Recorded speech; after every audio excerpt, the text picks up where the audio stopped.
Well, thank you very much for joining us. As you can see, our guests are all clicking in. And, well, let me welcome. Have I missed anyone out? That's all of us, I believe. That's our main guest. Thank you very much for joining us today on a discussion on the architecture of the novel.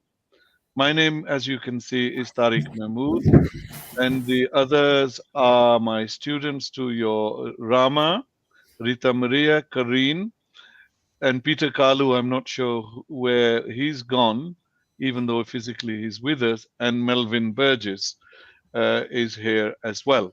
So our running schedule is pretty straightforward, really. Peter, Melvin, and then me will talk for maximum 2 minutes what each of us think the architecture of the novel is.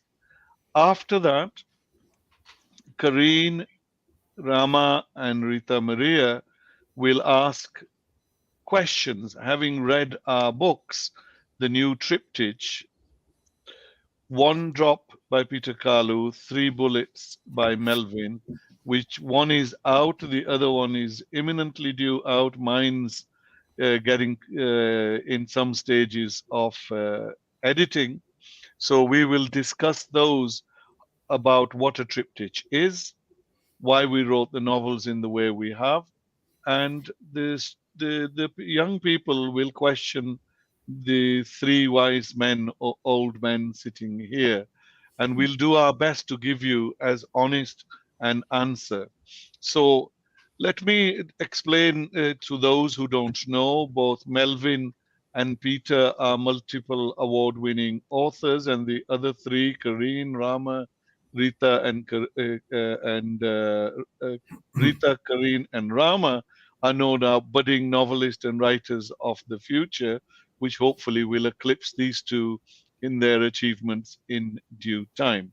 So, without much further now, those of you who join us now or later, you will have the opportunity to ask questions, whether you're on Facebook or you're on YouTube. If you type your questions, they'll come in and we'll endeavor to discuss and answer them. So, without much further ado, perhaps we could start with Melvin on what he thinks the architecture of the novel is. Oh, actually, before we do that, how about each of you saying hello at the very least? Gives Melvin the time. The darkness is, don't worry, that's a little power cut in Beirut. It's a gift that normally given to us at 6 p.m. every day, and it's quite enjoyable. So we want to remind the world that we have our joys as well. Isn't that right, Right. Maria, Kareen? Yeah. So Yeah. it's not. So that's why nobody's packing, but it will come back. So Kareen, you look a bit panicky.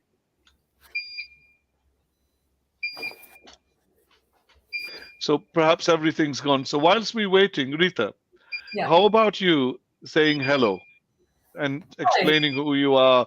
You're something a little bit whilst we're waiting and the lights come back on.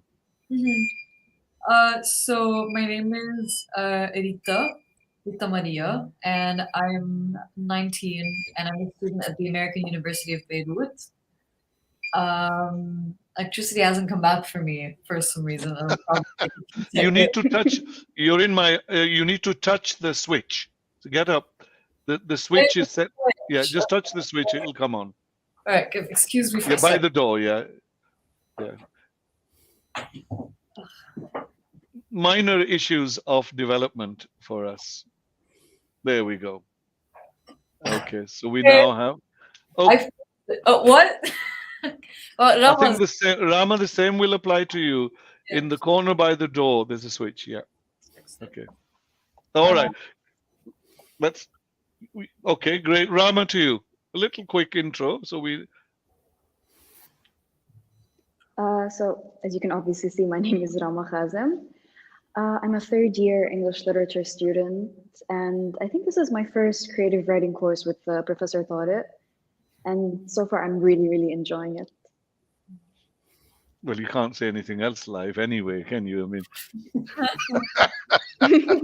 and a wonderful student as well, Corinne.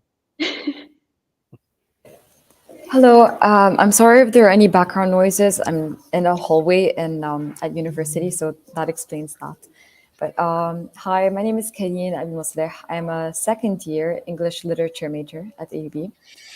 And this is, our interests are very similar. This is also my first creative writing course with Professor taught it. And yeah. Peter, Melvin? After you, Mr. Kalu. Go ahead. Oh, it's going to be... I'm Pete Kalu, and I write fiction, short stories, novels, flash fiction. I also write poetry, theatre, film, and occasionally journalism. And shopping lists. Yeah, well, shopping lists, medical, anything. Anything that'll turn a book. Okay, I don't write nearly so much as Pete. My name's Melvin Burgess. I'm a novelist. I've done a little bit of journalism. I've done a little bit for TV. I've done a little bit for theatre, but it's nearly always novels, mainly novels for young people, but not exclusively. That's wonderful. And how about now, Mr. Between you two? We set you a little task of what is the architecture of the novels, and you got 2 minutes to say your thoughts, and then we will move into the next phase of our day. 2 minutes. I think I'll need at least 2 hours, actually, but I'll do my best. I suppose the simple answer is I don't really know. You know, I've written over 30 novels, but the architecture of the novel, you know, I mean, it's certainly the case that structuring long form, structuring novels is the last thing that people learn by the time they've learnt characterization and, you know, got their prose style off. They can still quite often go floundering. There are a lot of sort of theoretical things. You know, my wife, who works in TV, every now and again, when she gets stuck on a script, she tries to apply the 3-act principles to storytelling. And it can help her analyze what's wrong with the script, but I don't think it's actually much use if you're trying to work it out. If you're trying to create your own story, my own thing is what I would call key scenes. If I know the area that I'm working in, whether it's geographical, whether it's thematical or political, or whether it's character based, I spend quite a lot of time sort of slowly turning it over in my mind, and I will get a number of key scenes. I'll get a number of scenes in which where the action seems to turn, and those scenes are usually based on characters acting in the situation that's going to be a part of the story. It's a very untheoretical approach, but if you can get a few of those key scenes, you have, as it were, the foundations or the corner posts of your story, and I can build around them. And from that, I can usually write out a small synopsis, only about 2 pages long, which just gives me a general direction to stick to. And that's my fundamental architecture. After that, of course, you know how the scenes go. It's something that's created as I go along. And the only thing I'd say is that when you're actually making sure that your scenes work and you're into the internal architecture of a scene, the main thing is to try and make sure everything's moving in the same direction, and that your themes aren't fighting one another, and that that whatever effect you want in the scene is produced in a straightforward way without it kind of boxing and without you undermining yourself, which I think is the commonest mistake people make. They often undermine their own scenes. Yeah, there you go. That's my overview of the use of architecture. Peter. Pete. Yeah, I think everything that Melvin has said is highly relevant, and I agree with all of it. But I'll just use the analogy of architecture for this approach. Some forms of writing feel like a pack of cards. You know, if you have playing cards, and if you ever try to build them, you know, you put 4, 5, and one little touch and the whole thing falls down. I find script writing is quite like that.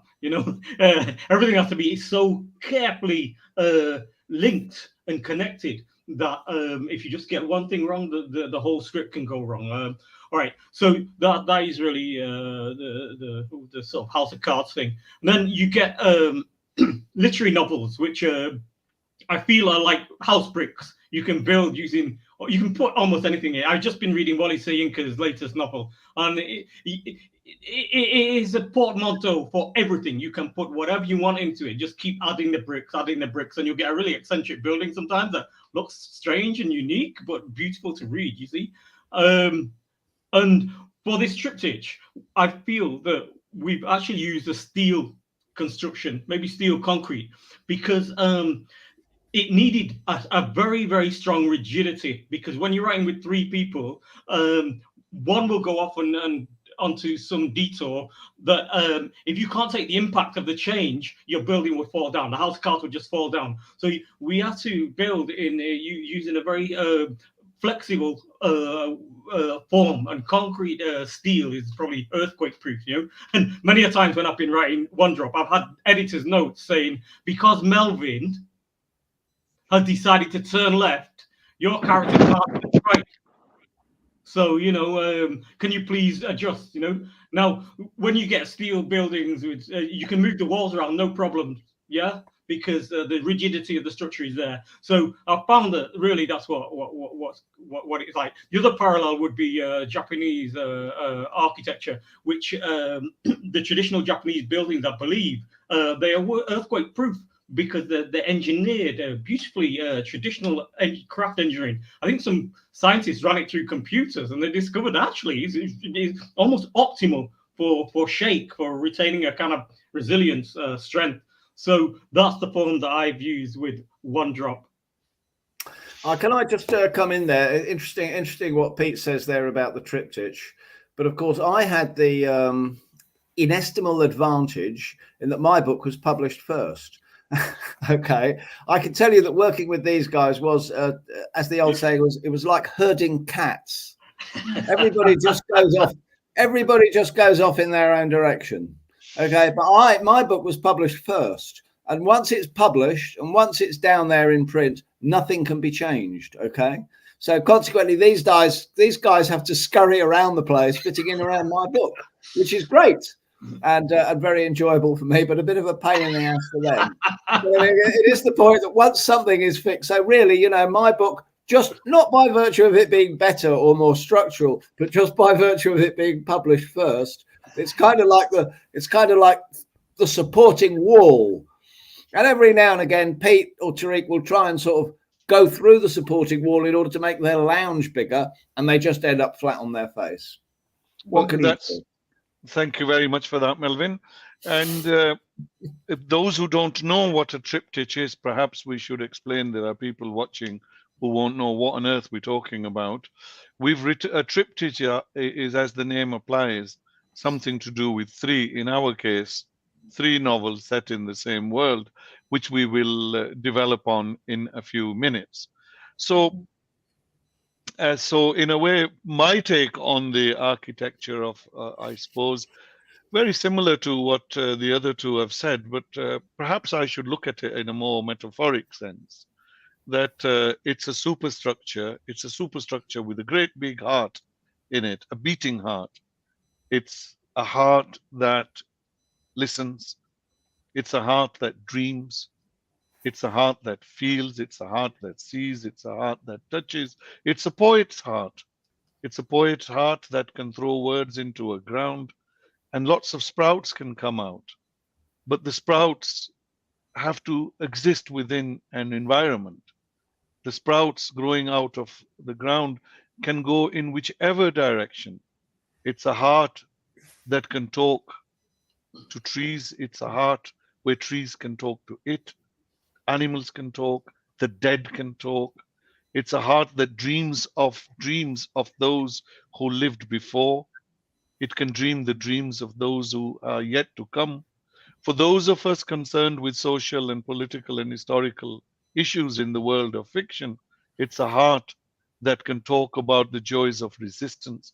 It can talk about the aches of love. It can talk about the joys of love. In a sense, it's a heart that gives birth to many other hearts. It creates a ribcage of hearts. It can paint pictures with words. It can paint pictures with emotions. It can create the iron rods of the earthquake proof buildings that Peter just mentioned. It can also expand the lounges that Melvin made us create, but it can also go beyond the lounges.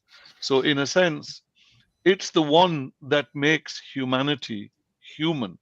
For without having the world in which we can imagine the unimaginable, or even imagine that we shouldn't, there is no basis of life. It's the heart of life itself. And that's the superstructure in which I believe the storytellers of the past, the storyteller of the future, present, and the future for all our stories are the intricately connected within an architecture. How we smooth up the edges, that's the question. Which bit we stand and shout from? Do we use a megaphone? Do we use a pen? Do we use a paintbrush? And in a way, that's the job of the architecture of the novel, I believe. It's to tell the collective stories of humanity. Which bit we choose is the one that we choose. And that's roughly what I think the architecture of the novel is. On that note, as we can have questions later. I have no idea if anyone heard me other than Karine, because she at least was nodding. So Yes, yes, it was a beautiful speech, Tariq. No, The architecture, the structure, and the heart, the beating heart, listening heart. It was a beautiful, beautiful, almost a poem. Yeah, it was very, very well put. Oh dear, I get a bit emotional in these things, as you all know. Let's do now, please. We will start with who shall we start with, and then I shall withdraw into the background. I'll be able to hear you. You will not hear me until I come back in, or we can communicate in the text over here. So, who would like to? Who would like of you three to ask, Peter or Melvin next? I could start with a question for Melvin. Okay, let's get rid of this old man, and one old man down. Now we seem to outnumber you. I'm afraid so. Yes, it's terrifying. Please carry on. Be gentle. I've noticed that in most of your novels, you never shy away from issues that affect the world that we live in, such as racism, sexism, and the like. And specifically in this one, 3 Bullets, you focus on racism and white supremacists and an adventure that this girl goes on to try to help her father. So my question to you is, what made you want to do that? Were you expecting a reaction from someone, or is it you're putting a focus on a specific social issue that's happening?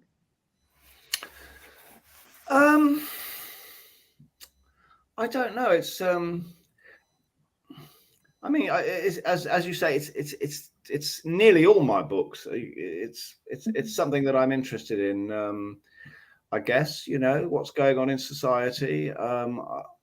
Books. I like my stories to be, I suppose, dramatic in some way, and there's nothing more dramatic really than the actual problems that affect us all, and the problems that that we find all around us. I find myself very easily identifying with people who are on the fringes of society, or who are a bit sort of downtrodden, or who aren't given full advantage. Those are those are interesting things. That's perhaps where the stories are. If you think about people living nice, fat, comfortable lives in the middle of the countryside with loads of money, not much happens, does it really? You kind of go out to work and you get very well paid, and you come back and you eat a nice dinner, and then the same thing happens tomorrow and the next day and the next day. It's only when those things are taken away from you and when you're pushed up against the wall that things get exciting. I remember Bertolt Brecht, the German poet and playwright, was asked a very similar question, and he just said, well, these are the things that make me pick up my pen. You know, injustice is something that made him feel as though he wanted to write, and I guess the same is true of me. Every now and again I try and write something in which not much happens, you know, and I quite like, I'm not being sarky here. I quite like books sometimes where not much happens and where there's a feeling or an atmosphere or a kind of way of looking at things which comes over, which can be very useful. And I enjoy those kind of books. And every now and again, I try and write one myself, but it always falls to pieces in my hands because I'm just not interested enough to spend that amount of time. So I suppose what it boils down to is that the thing that I particularly like in writing, I like narrative, I like stories, and it's in chasing down those stories and about people's lives that inevitably these political issues come up. So that leads me to a sort of follow-up question. Why did you make the main character? You made her quite unlikable. Like, she has her own personality and she's strange as a whole, but she's quite unlikable, which is strange for a main character of a novel. Why did you choose to make her unlikable? I do sometimes get a bit fed up with main characters being really likable all the time. And some of my favorite fictional characters are actually quite unlikable, but they have redeeming features. It might be their sense of humor. It might be their heroism. It might be their bravery. It could be all sorts of things. But I mean, I think the secret of understanding Marty is that actually deep down inside, I don't think she is a horrible character. She's living in a world which is so antagonistic to her. And so, and you know, I mean, for the regime, for the Bloods, the regime that we use in the triptych, Marty standing in her stocking feet represents everything that they hate. You know, she's, from their point of view, she's not black, she's not white, she's not straight, she's not gay, she's not male, she's not female. She's absolutely everything that they loathe. And I think Marty feels that in a circumstance like that, the only way that she's going to survive is by being the most monstrous, ice cold, rock hard bitch that she can possibly be, and that she's just got to be looking out for number one all the time. Okay. But if you read the book closely, you'll see that actually, although she's always threatening to dump her mates and to do the most horrible thing, she almost never does it. She almost never does anything horrible. I mean, one of the worst things she does is that she gives, on the motorbike at one point, she gives Michael, her little brother, a nasty pinch. Okay.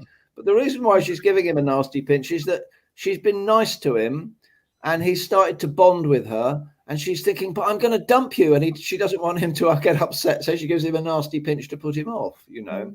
And then after she's failed to find her father, on the way back, when she's resuming her attempts to escape war-torn England, she, you know, she has an epiphany in the back of the van, and she realizes that she's got it all wrong, and that actually, if she were ever horrible to Maud, and if she were that horrible to Marty, she'd break her own heart as well. So really, she's trying so hard to be a rock hard, really nasty, horrible person in order to survive, but she's not. And in the end, she can't cope with it. So that's my theory: is that she's kind of pretending to be horrible, but she isn't really. She never does any of the horrible things that she's saying. You know, not really. But she's always on the brink of it, though.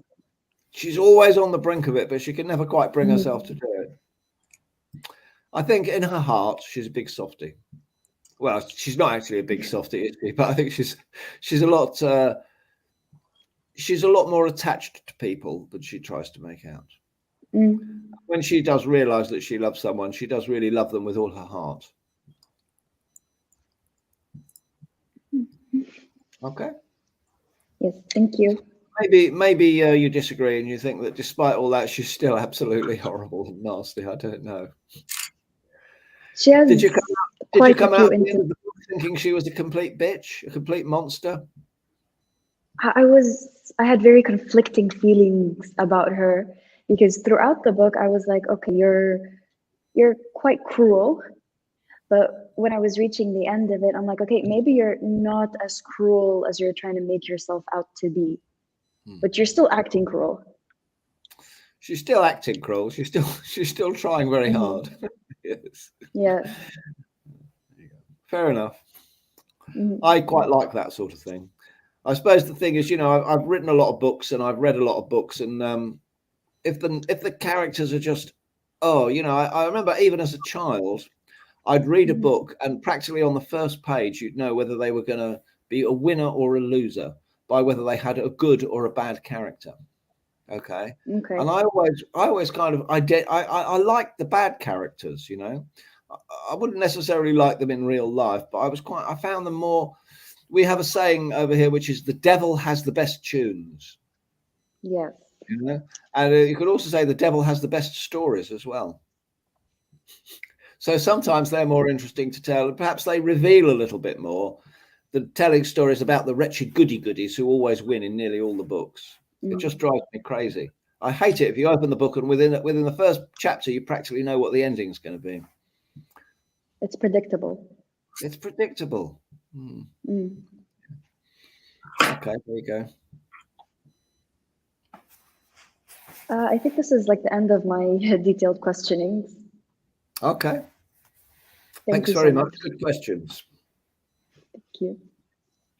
Thank you very much for that. It's lovely questions from you, Rama, and thank you, Melvin, for such candid answers. I think it's time now for Peter Kalu to be grilled. Okay, so Grill before him I get hard. into the more specific questions, I kind of wanted to ask, because I found myself thinking, where exactly did you first find the concept for this book? And how would you describe it to anyone who might be watching who doesn't really know what it's about yet? The concept came about because I was interested in how we understand what human nature is and what human behavior is. And with the increasing use of technology, I was curious as to at what point technology will become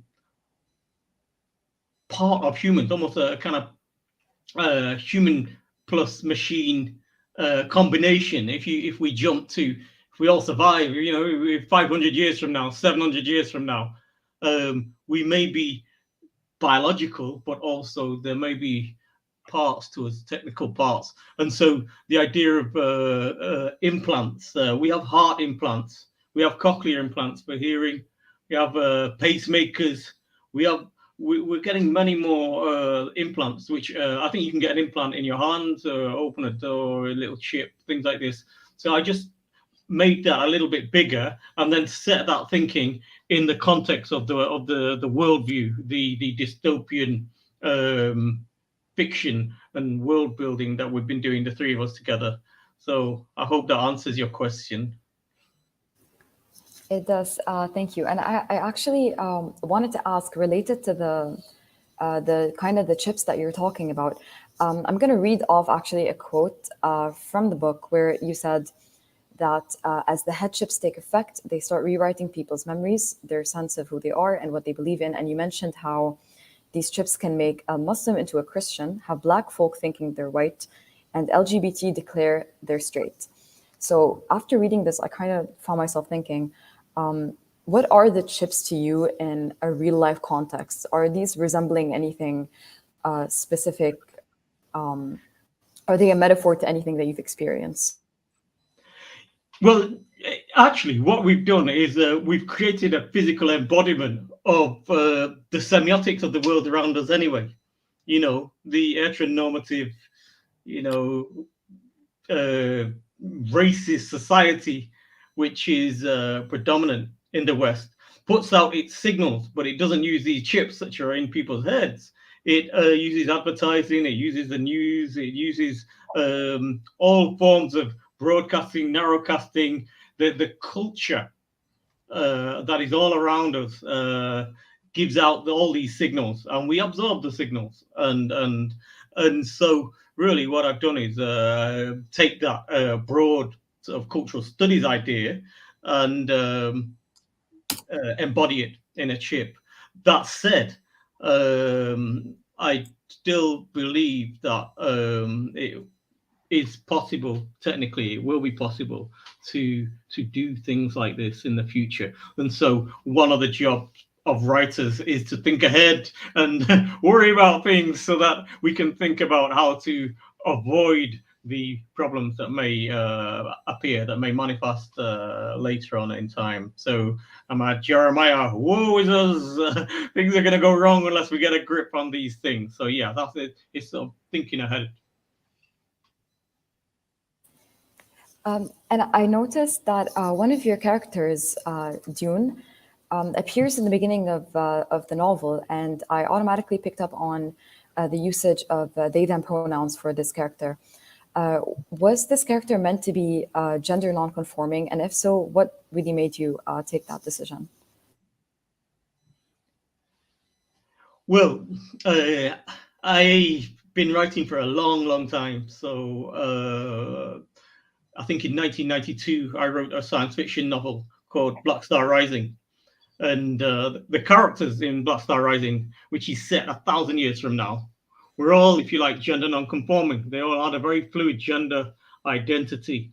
And so all those years ago, 30 years ago, I felt that this is the future of humanity. This is the way in which we are going. And I wrote about it. And that novel, Black Star Rising, was a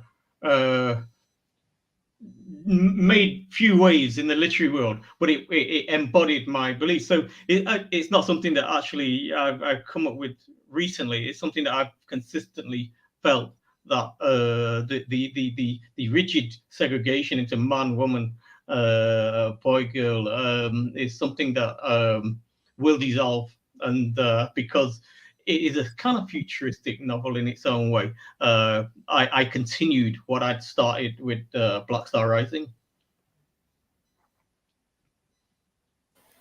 I see. And my final, well, potentially my final question is,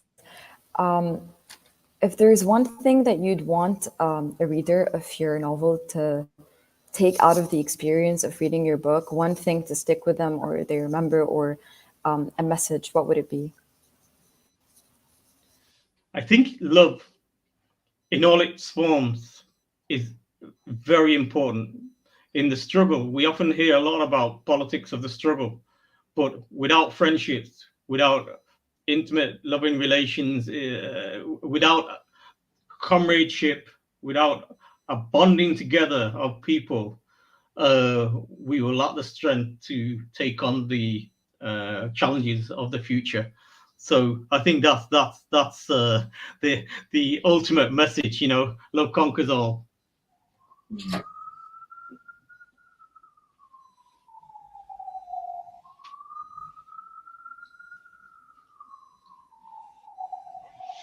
Thank you very much. I think Peter's been a very. I think Peter, it's before we came on, some of the students were asking for some comments on the question of racism and the construction of characters, and what it means to you, as well as what the issue means to Melvin, the question of black and white characters and so on. We had a brief discussion. They're always hearing my voice. Perhaps it would be nice to comment on them with a specific reference to the triptych. And as both of you do that, I'll try to see if I can share screen from our site. Well, for me, it's not really a matter of commentary. It's a lived experience, you know, and from childhood, knowing that in Melvin's words that you're sitting somewhat on the margins of mainstream society, and you're having experiences.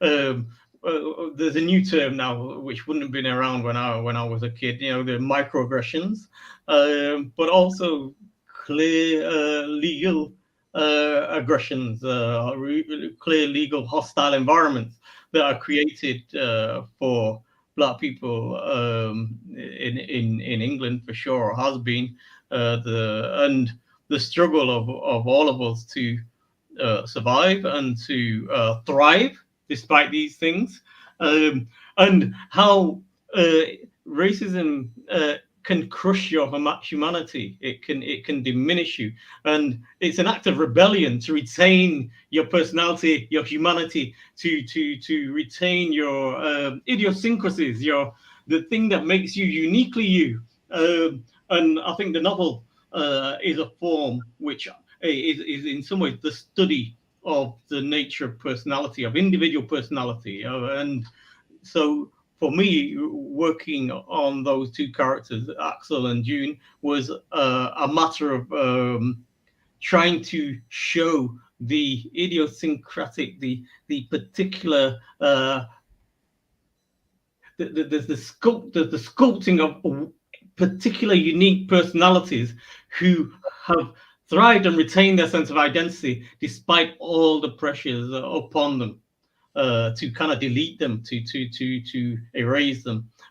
So that's the dialogue with racism that I was having in my book, One Drop. But I don't know if Melvin had another thought or another approach.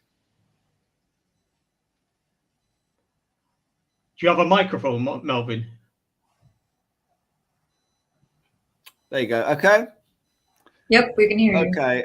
So, well, it's an entirely different thing in my case, because, of course, it's really not a lived experience for my in my life. You know, I'm white, and I'm a man, and I'm middle class. So I've had you know, nearly all the advantages in life, except for vast wealth, which unfortunately I missed out on. And for people like me, there's a great for writers in who are sort of leftist and who want to be, I suppose, allies in these kind of struggles.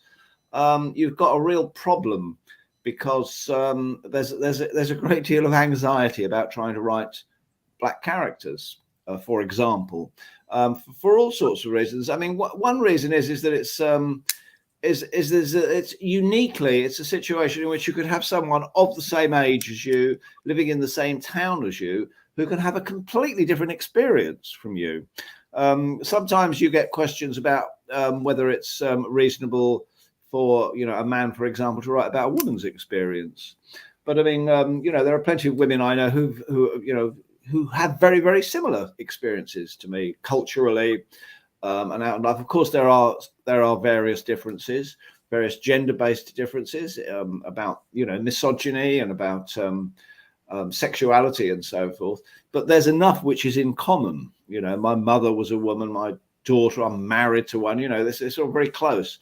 But when it comes around to writing people with a different heritage, they might have very different, cultural influences in their life.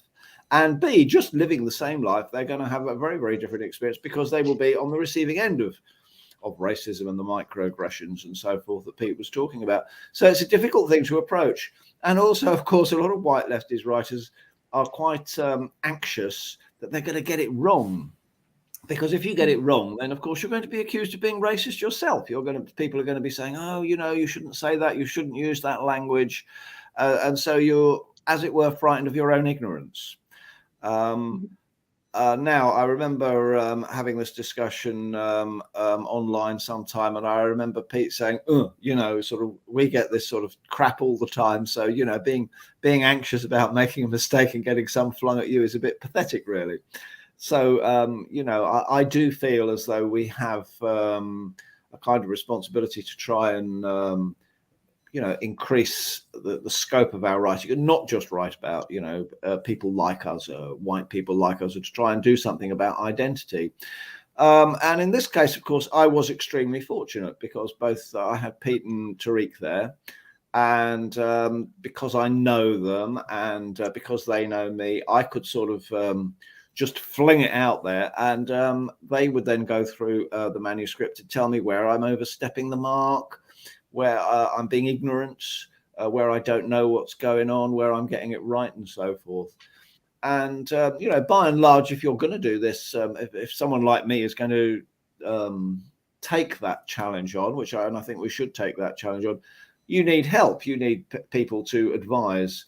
There's a lot of reading you can do, and there's a lot of background education you can do, but it's as I say, very much not a lived experience, and very much one in which it's very often difficult to imagine yourself into, because it's the same circumstances and it's the same school and it's the same shop and it's the same streets, but it's a completely different experience. And yes, so I was very fortunate in this particular case. I remember very early on when I was suggesting that my character Marty might be able to come down south, down to Huntingdon, down to where Pete's prison city was, with some software that might be useful. And Pete was saying, "Well, Melvin, I can't be having the white cavalry. She has to be mixed race." So and I was very happy to take that on, and pleased to be able to do it. And so it's been an education for me, and it's been great. It was a real privilege working with these guys, and yes, a real learning curve for me about how to do this.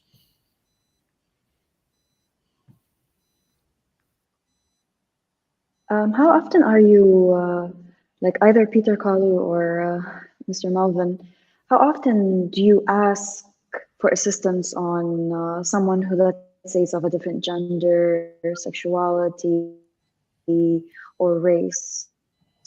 Do you take what the advice that they give you into your novels, or do you just like take bits and pieces? Well, in my case, it's with all sorts of things. If you're writing about someone who's deaf, for example, or someone who's blind, or someone who has any sorts of situations going on, it's always good to get information directly from the horse's mouth, because it's always going to have those lovely little details which are going to make it real. And it's also going to help you imagine yourself into that person's shoes, because if you're going to portray a character, you have to inhabit them in a way which isn't always so straightforward. Beyond that, sometimes I will go out and interview people looking for stories. I'll deliberately find people to tell me their stories. By and large, people like telling their stories to novelists. They're much, much more wary about telling their stories to TV, where the whole thing gets manipulated and abused rather more very often, I think. But if you're a novelist, that they will often be very happy. And if someone will tell you their stories, that you can get voice, location, character, story, you can get it all there. But certainly, if you're stepping outside of your own comfort zone and your own culture, you shouldn't be worried about accepting help. It doesn't mean to say you're going to take everything, though, in answer to your question. As always, in any form of research, and after all, it is a form of research. It's a sort of a political form of research, but it's definitely a form of research. There's only going to be some stuff which is useful to you, and you have to be able to locate what it is that's useful to you. To relate it to other sorts of research, you can quite often do research, quite a bit of research after you've done your story, because then you'll actually know where the bits are that you need. It sometimes feels like a bit of a cheat to say that, but quite often I've done my best research, after I've done the book. If I'm doing an historical piece, then drowning yourself in historical details, I find quite unhelpful. So I'll do a bit of general background reading and then more focused reading afterwards. But yes, if you're doing some contemporary stuff about people who have a lived experience which is very different from you, you should always get them to read it and get their advice, I would say. If I may answer briefly, yeah, I would agree, and the method is sound. It's great actually to talk with people who have different backgrounds from yourself and to discuss with them the ideas that you have and the perception you have, and then to have a conversation really about that. And they may be gender fluid, they may be coming from a different heritage. They may have a different non-neurotypical makeup, and those conversations I've had are lengthy in that area. And again, once you've written it or once you get a draft, you send it out, let them read it, and let them give you the feedback, because there's nothing better than getting to inform your own view with their own understanding, because their own understanding is always going to be much deeper, not of the craft, but of the experience, if you like. And of course, the danger is actually for me as a writer is that I love research. I actually feel that I'm happier researching than writing. You know, if you give me a research grant, I'm sorted for a year. You know, and much of my best writing, I think, comes from extensive research. And the reason you see these screens behind me is because if I took the screens down, it's just chock full of books and materials, articles, research, basically for various things I'm doing. I write quite a lot about the slave trade that took place way back when, and 400, 500 years ago and more, and Britain's role in that. I've had numerous short stories around that published. So it often fascinates those who come to interview me about the short stories when they discover just how much research I've done, archival research, as well as libraries, as well as commentators. But yeah, I think that for some types of writing, that research and that conversation with others is the most important thing that you can do. But parallel with that is, of course, the craft, learning the craft, and reading other stuff that's just written, that's doing other things. You know, there are so many different forms of fiction or of writing, and it's very important to read widely. Yeah. I would just tell you a little story, actually, which go on then, Melvin. I know, just to sort of put the other side about research. I've got a friend, and him and his wife, she really badly wanted to be a novelist, and so they decided that she was going to pack in work and write her book. And she was very interested in the late 18th century in the UK, and so she set off, and about 6 years later, she still hadn't finished the first book, because she loved the research so much that every time something came up, like, you know, what color pantaloons they were going to wear, or what buckle of shoe they were going to have, or what the crust on that particular sort of pie which was made out on that week was like, she'd be in there and she'd completely disappear. And I mean, you know, even though she was actually a good writer, it became more or less impossible for her to finish anything because she loved the research so much. So, you know, without trying to knock any of Pete's statements there, you know, particularly if you're dealing with historical stuff, you know, you have to know what you're doing, because there's always going to be someone who's going to poke holes in your stuff like that. But, you know, just you know, keep it in perspective and remember what you're doing the research for. It's not an end in itself. Well, I don't know, maybe it is, but not if you're writing a book. Yeah, thank you very much for that, Melvin. I think Rita has been very patient with us, and those of you watching the comments, you can see that there have been comments typed in there as well.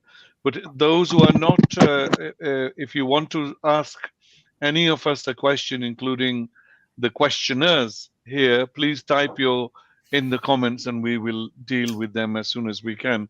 I think, Rita, you have a question, general one, before you ask me some questions. All right. Yes, I do have a general question about. We did talk about researching, but I feel like if we want it to be a little bit more specific about how do you go about as writers writing characters of the opposite sex, or writing a protagonist that is like not someone that you would relate to, someone that is very different from you. So how do you go about that? Do you take sort of characteristics from people that you know? How do you make that accurate? How do you make that character relatable and believable? Okay. People have many different approaches to this. I can only really talk about my own approach. I mean, the first thing I'd say is that, you know, we are all human, and we might have different experiences, but we kind of experience them in the same way. So I think that the first port of call is to assume that you actually probably have far more in common with people who've had different experiences than you have. The fictional trick of somehow or other inhabiting someone's other skin and seeing how they might react to the same experiences you have in a different way, or alien experiences in their own particular way, is quite a peculiar thing, really. In some way, it's akin to a form of impersonation. You know, people who can take on the characteristics of the voice and the mannerisms of other people. There is a sense in which you're doing that in a book. At the same time, of course, it's always going to have.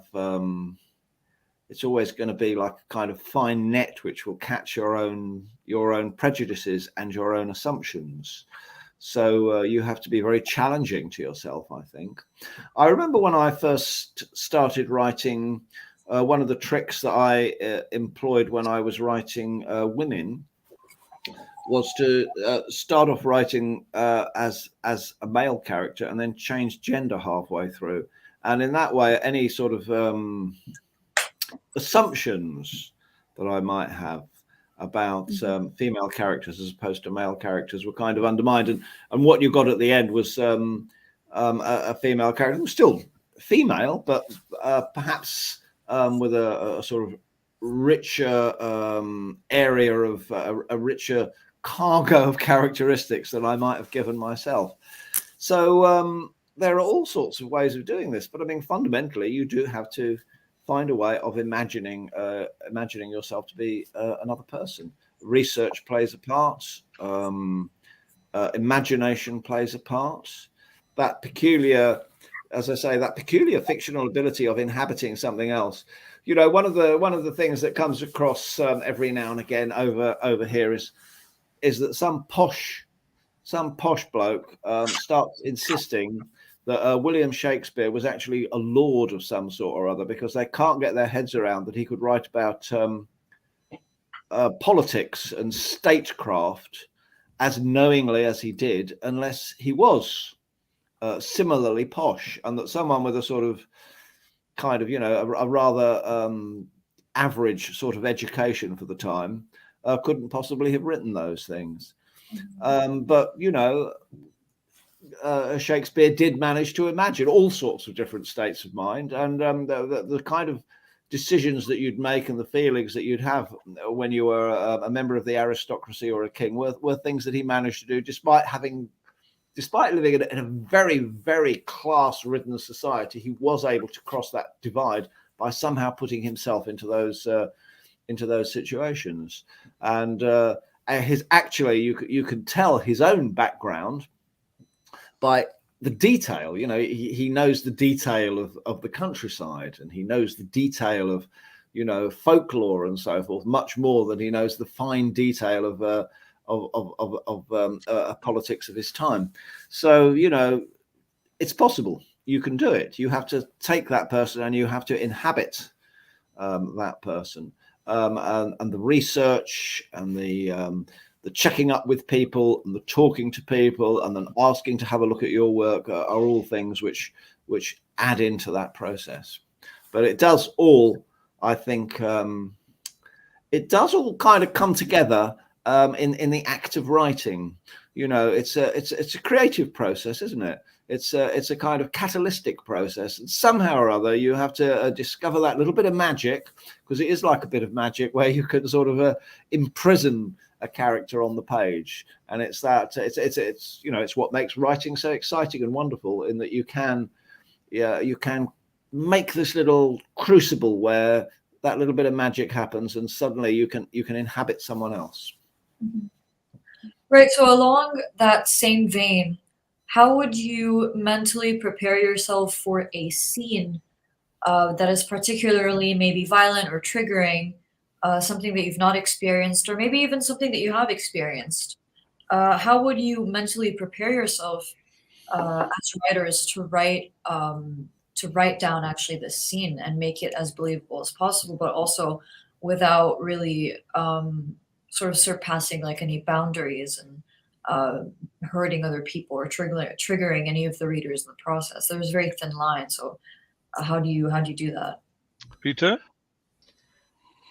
That's a great question, and one that I'm constantly asking, in that when I write a difficult scene, the first thing that I was thinking was I tend to write them at night when I'm alone and away from distraction.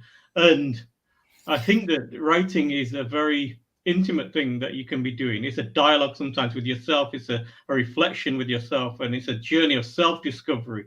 And so you write yourself into this difficult area and try to write fearlessly in that area, to not concern yourself with outside audience at that point. This is my method, at least.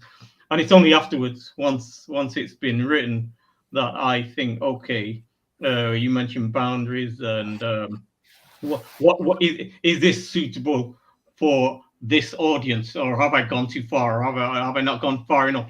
Those considerations come later for me. But I think in the act of writing, I just try to enter into the world. Perhaps, as Melvin said, I enter into the detail of that world, and to sustain myself in that area as long as possible. It's a very, very difficult thing if you write, say, crime fiction, which I have written, where there's a lot of murder, etc., to enter into the mind of somebody who's going to kill someone else.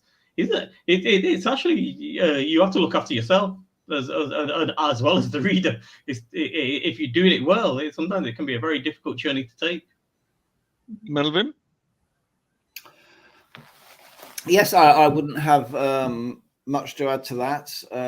For me too, I would worry about the implications for the reader afterwards. I would have to say that, given that I write quite a bit for, or I've written quite a bit for young people in the past, a lot of it for me is in the voice. Both, whether you're talking about in a first person voice, or the nature of your third person voice, if you get that right, then it should be flexible enough, and it should be a suitable tool with which you could approach all these things in an appropriate fashion, depending on what your personal idea of appropriate is. I like to feel as though it's okay to push the reader a little bit, but without necessarily wanting to cause them undue distress. After all, it's only a book, it's not a real thing. But I don't see why people shouldn't be pushed. And there's a conflict between creating powerful fiction and this idea of triggering people. It's a difficult question. I normally find, if I've got the voice right, that by the time I've finished writing it, it doesn't actually need a lot of jiggery pokery afterwards.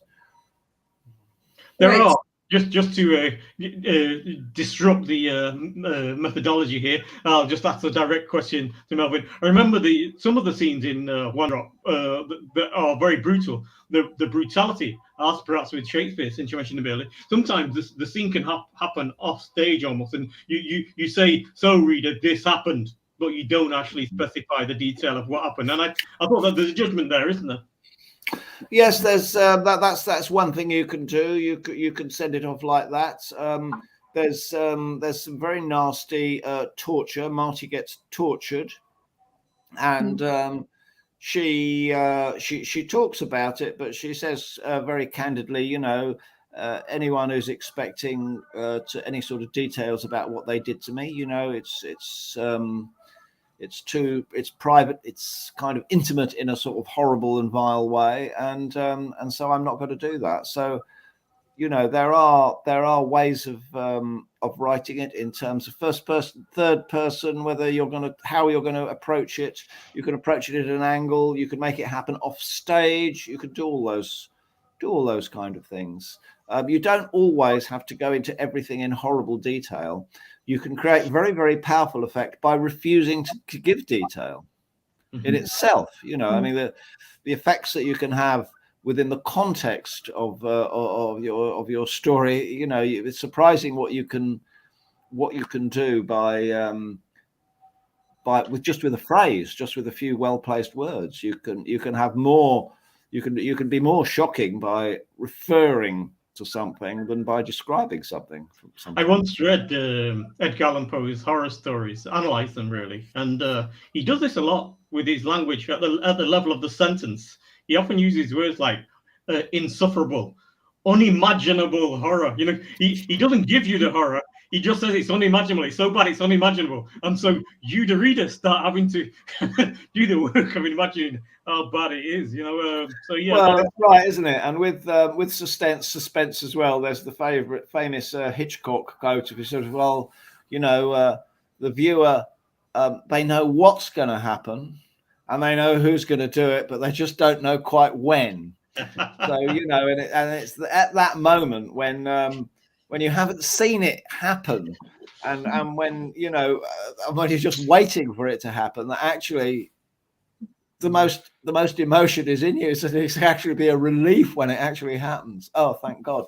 So yeah, you know, there are multiple ways of dealing with these things, as Pete says very wisely there. Yeah, Right. I think that was very enlightening, actually, and that really wakes us up to the responsibility that a writer takes into his hands, which is basically the reader and themselves are being sort of put in a very vulnerable situation. So according to, you know, what we just talked about, what do you think the importance of editing is when it comes to publishing a book?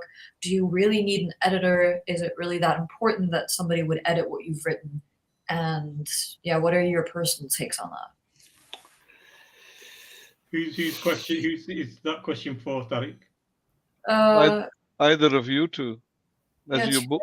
Okay. Well, just to let the people joining us know, this is a discussion on the architecture of the novel, and Melvin Burgess' first book, 3 Bullets, has been published. Peter's is imminently due. Mine's still getting pregnant at the moment, and a little bit more development to do on it. And the question really is the significance of editing. So I let Peter and Melvin have a quick answer to that, so we can then move on to the next phase in what we planned. Well, we don't need editors. Our works arrive fully formed and perfect, and editors set about them, ruining them, distorting them, changing night into day, and, you know, the beginning becomes the end. Oh, it's a travesty. I've suffered editors for so long. I have nothing good to say about them. Don't listen to him. Don't listen to him. He's leading you astray. He's just trying to destroy the competition before it begins. So No, they're good. They're good. They're a necessary process. I think I'll tell you what. I'll give you, if you want tips. What I do is, when I start a novel, I say, these are the things I want to say, and these are the core ways I want to say them, and those are non-negotiable. Yeah. So if an editor tried to change what I'm trying to say, my themes or my political agenda or anything like that, then it's not going to work. But if they respect those, then the craft, the technique, the ordering of the chapters, the enlargement of a character, the diminishing of or the removal of one character, the merging of two characters. My friend Zarik at one point suggested that I merged two characters, the grandfather and the father, in Silent Striker. It was a brilliant idea, absolutely brilliant idea. It really made the book work. So editors come up with great ideas, but the core themes are what are not negotiable for me. Yeah, so as far as editing is concerned, there are fundamentally two sorts of editors, in my opinion. There are those ones that want to help you make your book the best book it can be, and really great editors. And then there are editors who really want to be writers, and they want to rewrite your book into the book that they want it to be, and they are to be damned eternally in the pits of hell. This question. But I would also say, Rita, that I would also say, you know, there's a difference between editing the book for the quality of the book and editing it in terms of, you know, what you can get away with and what the boundaries are and so forth. I mean, I've been very lucky in that I haven't had that much of that sort of editing. The only time I had it not so long ago was when I was contributing to a book of short stories, and it was pointed out that some of the language I was using in there would mean that it was a children's book, and it was pointed out that language would mean that that collection of short stories wouldn't make it into particular book clubs and into schools in a particular way. And I didn't really feel that contributing to that I should fling my weight around the anthology of short stories. I thought that would be sort of more akin to bullying. So under those circumstances, I was willing to and happy to sort of change the language down, even though it was, you know, a bit stupid, really. Rama, I believe you have a small question. Yeah, I have one for Mr. Peter Kalu. He said that if you could just do away with editors, you would do away with editors, correct? True. But my question would be, if you didn't have an editor, how many times would you like rewrite the specific scene? Because Professor Tariq has given us this assignments in class where we write our own short stories, and the amount of times that I've personally rewritten a certain scene has been beyond me. So I want to know from you how many times you have written, like, or rewritten. Before he answers that question, he's a brutal editor himself. Never. If I could dispense with the editing process, I would very, very quickly. I think in my dreams, I write something and it's perfectly formed. You know, it arrives, they put it on play. It sometimes happens when I write poetry. I sometimes dream poetry, and I wake up with the poetry fully formed, you know, 50, 60 lines that are just right. And, you know, a good number of them have been published. It's not common, but it is rare, but it can happen. With novels, you've got no chance, really, or I feel, of dreaming the entire novel in such a way. I know that, was it Coleridge, that Kubla Khan poem where I think someone knocked on his door just as he was writing the poem. He lost the whole poem, but it was coming. You can dream these things and they're exactly right. But a novel, you know, 60,000 words, it's usually will have a lot of flaws. In some cases, like I will confess, One Drop was 3 years of, it was 3 months of writing, and I'm doing my maths now, 21 months of rewriting, you know? Basically, writing is rewriting. Other novels, you know, have been a little quicker. I've sort of got them from the day one to fully formed, and all the publishers have agreed it's ready of about 1 year. But I'd say it's like, is that ratio about 7 to 1? Yeah, it's about 7 to 1 rewriting to writing. I'd just like to point out that when Coleridge wrote Kubla Khan, Pete, he wasn't dreaming. He was stoned. Oh, there you go. It was opium. Right. Let us move on now. I think, sorry, Rama, did you have a follow up? Because Kareen has one. Let Rama have the follow on, Kareen, and then you can come on. And then It was Rita will just come back a. to you. It was honestly just a small comment saying that he spent more time editing his book rather than completely writing it, like rewriting it than writing it. I That think was my only comment. that's true. I think that applies to us all. Kareen. Mhm. Yeah. So, Mr. Kalu, you've mentioned writing poetry several times throughout this interview, but this question goes for the both of you. So, how do you think that maybe writing poetry or just writing down your thoughts, just general introspection, writing down your own thoughts, opinions, feelings, how do you think maybe keeping a journal even? How do you think that influences the way you write? Well, I've not yet had the pleasure of reading Melvin's poetry, and I'm hoping to never have that pleasure. You see? You see? Writing is always based on mutual respect, not mutual abuse, Pete. But moving on, I actually consider myself a poet more than a novelist, and again, I'm sure Melvin would agree with that statement. I'll do the injury to myself here, Melvin. Yeah, so I started as a poet, and as we heard from Tariq when he talked about the architecture of the novel, you know, his language was overwhelmingly poetic, and there is something. I think there was one of the Latin American short story writers who said he doesn't like the novel because most novels you can read a chapter or two and he's got the idea, so he writes short stories. It's quicker. Well, I thought, well, okay, well, you know, actually, you can just write the poem. You don't need to write the short story. You can get the essence of what you're trying to say in a poem. But it gives you a lot more space to dwell on your emotions. I feel but also it removes the necessity of narrative or plot. And I think Melvin was talking about occasionally he'll read a novel that doesn't have a hard shape, you know, a very clear structure, and is driven by unhappy people seeking some kind of resolution of their unhappiness. So all that drama that has to be packed into fiction isn't necessary in poetry. So you can actually go to many different places, and that's probably why I prefer to consider myself a poet, and I don't like to be restrained with this with the necessity of plot all the time. Okay, thank you very much. Those are wonderful answers. To you now, Rita. Right, I do have a couple of questions about your book, Professor. I thought that it was very interesting to read, and I think that, first of all, as we've discussed, and as is clear, is that the characterization of the characters in the novel are extremely important. And so there's something that I saw in your book at the beginning a little bit. There was a quote that I really appreciated.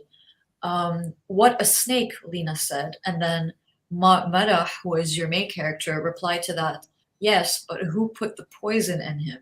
And so, personally, when I read this quote, and it was quite at the beginning of the book, and we had not really had the chance to meet Marah properly yet as our protagonist, and this quote just reveals her poetic, her rebellious, her philosophically inclined personality without actually describing her, without actually just talking about her as a character. And so my question is, in what other ways can you subliminally introduce the reader to a character? So it's a very difficult question to answer for me, Pete, in a way that the character is revealed in many different ways. In fact, these two have been helping me to reframe, frame, clean up, or elbow grease, as Melvin has often said.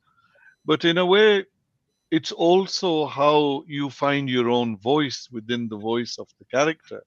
So, what the quote that you're referring to about the snake and poison, well, we know snakes can be poisonous.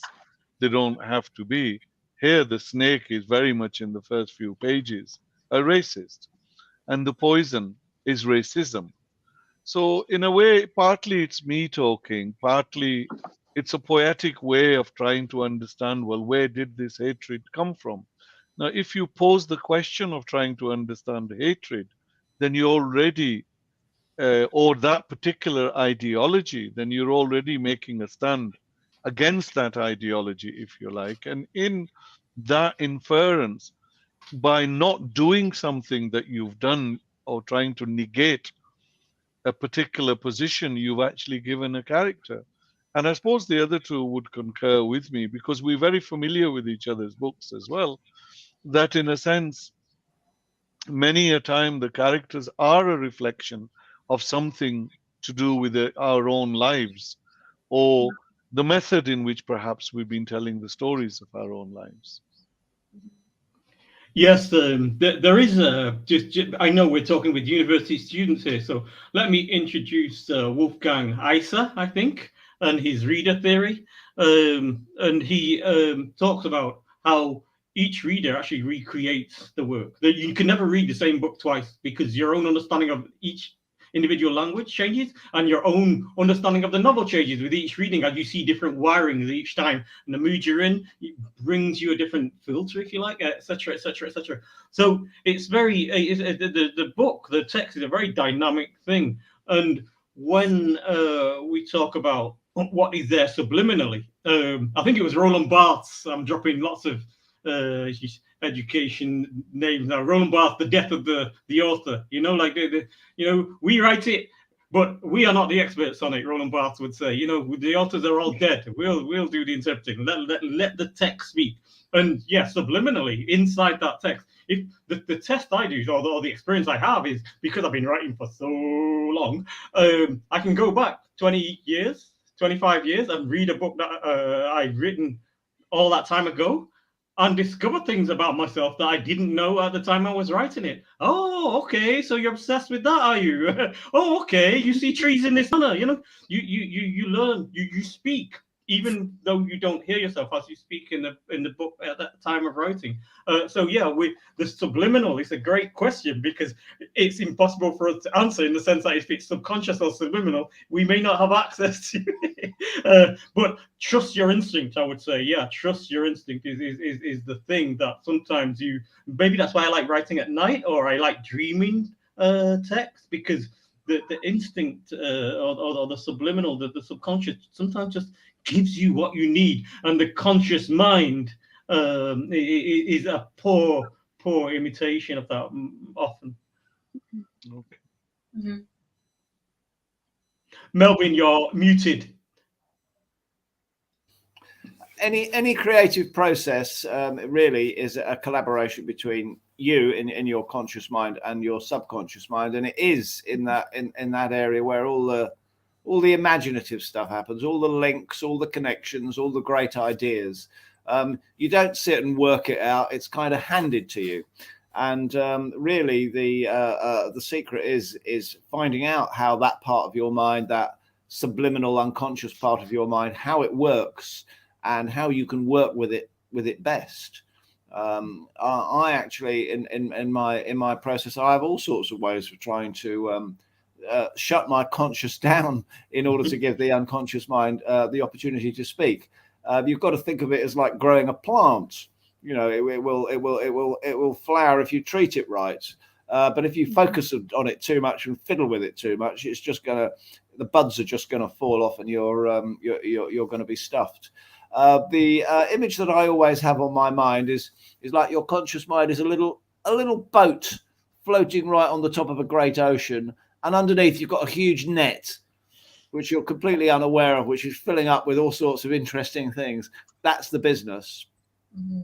That's where it's all going on, and the little bit of your mind which is dealing with the here and now, that can actually get in the way if you're not careful. You have to find a way of opening things up so that those ideas come through to you. Thank you for bringing the net in. That takes us very nicely to the theme for which we actually all started discussing, and that is the architecture of the novel. So perhaps Melvin, Peter, or the others, if you've actually looked at our website, I'll click on and to our the scenes here, which you can see on, and you could talk about them, what it is, and how the concept of the architecture applies, for example, to this. Melvin or Peter? I think, Tariq, talking about the world, I think you were the main party in that, so I think you should discuss that Yeah, one. my problem is, of course, I can't click all the buttons. That at the same time as keep the visuals going and think, Melvin, if you can help, please. Thinking, always a big problem. Okay, so well, the world. Okay, well, you know, the way this came about really was the desire to do something together, and the difficulty was as I say. Oh, sorry, Tariq, are you clicking on stuff that I'm supposed to be seeing? No, just keep talking. All right, okay.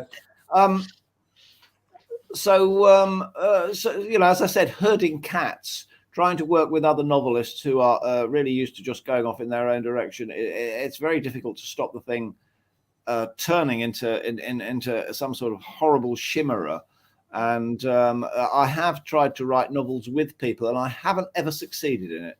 They always go off doing the wrong thing, if you see what I mean.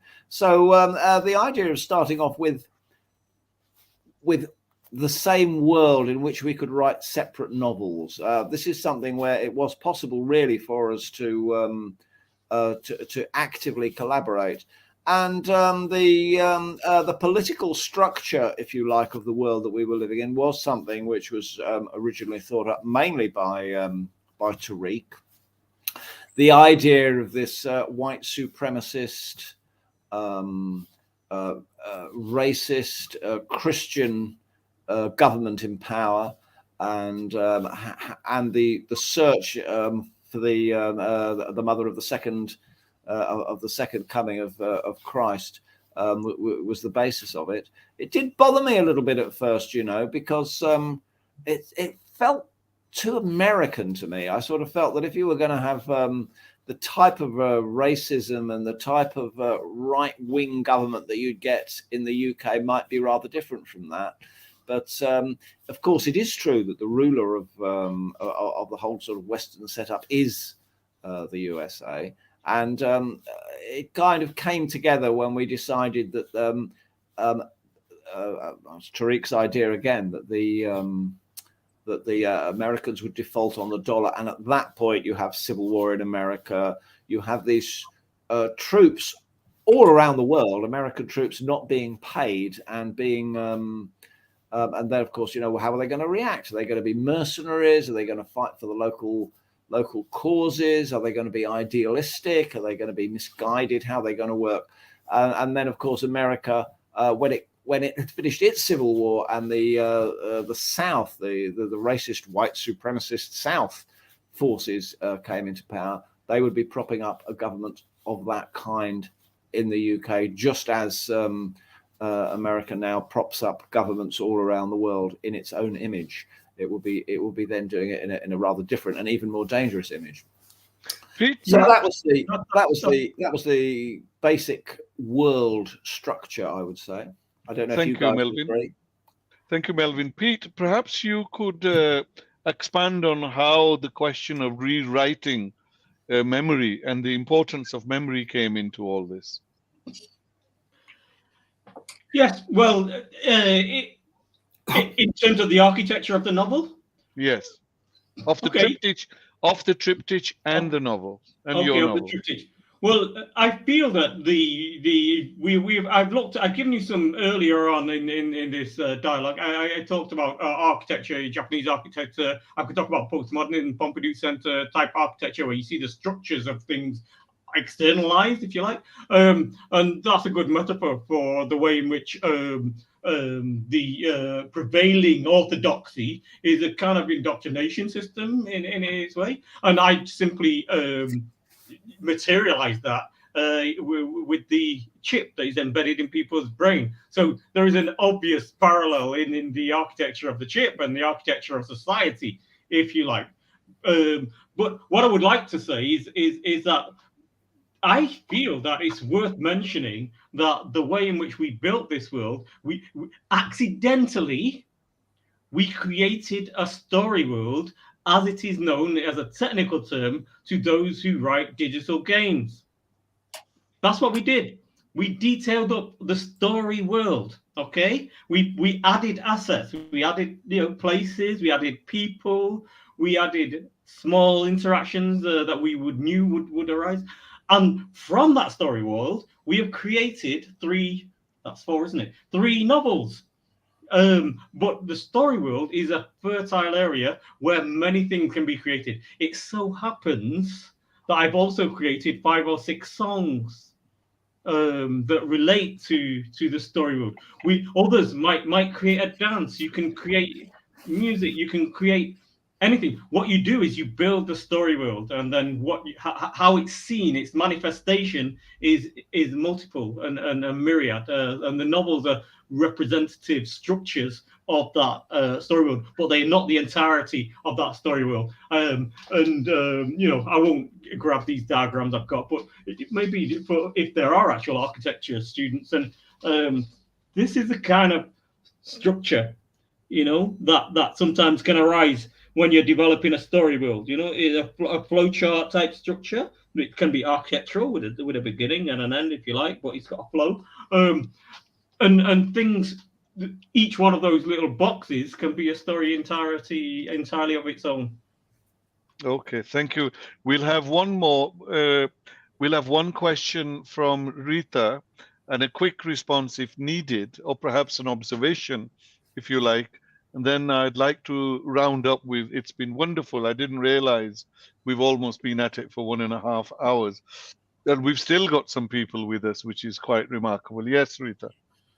Right, I just wanted to ask about your book, because this whole time we were talking about what really goes into a book, but we didn't really discuss the meat of things. And I feel like the structure of the book itself is quite important. And every time I'm trying to write a short story, I always struggle with the narrator. And so in your book, The Second Coming, your protagonist, Meta, is the narrator. So how come you made this choice? Why wasn't there like an anonymous narrator? Why was she the narrator? And why do you think that this choice affects your story as a whole and the experience of the reader, and your experience as a writer as well? Was it difficult? Was it easy? How did you find it? Well, it's a very good question, Rita. I think that we sort of slipped into the first person narrative. Perhaps, I'm not sure how we slipped into it. Perhaps it's to do with lots of emotional stuff, as you know, I'm going through in my own domestic affair, which I'm not worthy of discussing here. But it had lots to do with how the closeness to the heart it was. Sometimes it's very easy to get into character on the first person. And sometimes actually it's easy in the third person. Peter, who's been condemning editors in one of my novels, While There's Light, he made me change it from the third to the first, or was it first to the third? I think it was third to the first. He actually made me change. It's an enormous job as well. And I he put the novel back by a long, long time, but it turned out much better. There are moments you can slip in and out of the skin of another character. But I think that it was a difficult one. We did discuss it actually as well. That's another gift from Lebanon. So we did discuss it as well. In fact, if I remember, I wrote a chapter or so, Peter, in the third person, way, way early on one pre-winy night. And I think either you or Melvin said, no, it's better the other way, if I do recall that. So once you get to a certain point, we go, whilst you get your light back, and remember, you'll have to get up and switch the button on again. Whilst you get your light back, I'd like to sort of conclude and thank those who watched or those who will dip in and out. and watch this. Now, Peter said early on, if I lift my screen, you will see behind how much research I do. I can also tell you there's other things behind that screen, as there are behind my screen, which I wouldn't want the world to see. But you can pretty well guess what they are. Please put your lights on. You know, the lights are back on in there. And but anyway, I hope. I think thank you for your time, each and every one of you. I think what we should do now is conclude and end it. And those who wish to try to create their own architectures, they're all temporary. Every architecture is temporary, but the architecture of nature, which has its own temporality, and it keeps changing all the time. So let us end this. And if you, we are getting, we've got didn't get many comments at the moment, but thank you very much. Let's hope that you gain something from us. I certainly picked up a lot of stuff which I didn't know. And until the next time, oh, the final thing I was going to say, Peter was referring to game. I suppose we gamified the creation of our architecture at the beginning, and we will in end of this month, before you stop being our students, I think we may even be able to show you the demo of the game. It's called Bullet, and it should be ready at least for some form of viewing. And we'll talk to you all. Thank you, Lud. Thank you, Talaha, and all the others who wish to give us comments. And we'll end now. And may your God, if you believe in God, look after you. If you don't, look after yourselves.